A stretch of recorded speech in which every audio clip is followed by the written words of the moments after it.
Hindi mo basta mararating lang nang wala kang sadya.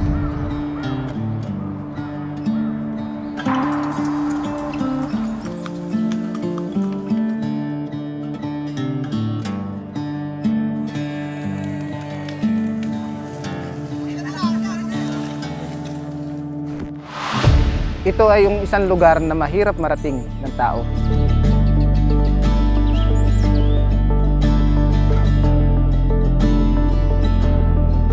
Mahirap po talaga. So bumabaha po talaga siya ng malaki.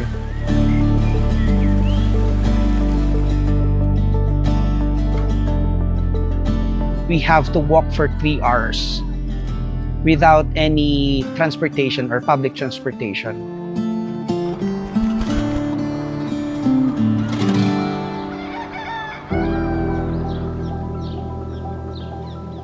Today, we are now at Sitio Busal. It took us 3 hours via walk and 7 kilometers away from this beautiful sitio.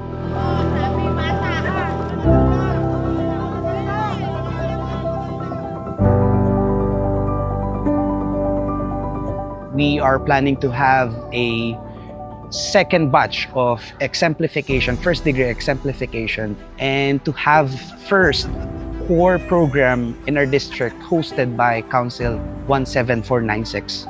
We have to bring all these activities here in Sitio Busal. Isa po sa asawa ng aming Knights ay midwife na nagpadala po ang kanyang asawa ng konting gamot na pwedeng makatulong sa mga residente ng Sitio Busal. We brought some goods for the kids here, as well as some paraphernalia, religious articles as well. I think they really need spiritual development that I think Knights can provide. Kaya pinipilit po namin na magkaroon dito talaga ng Knights. Napakalaking tulong kasi ang lahat ng kalalakihan mapapalapit sa ating spiritual.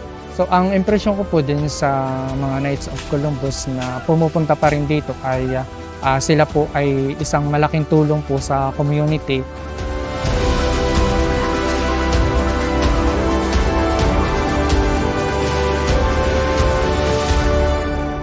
By creating a fraternal bond, we are creating better fathers and better families.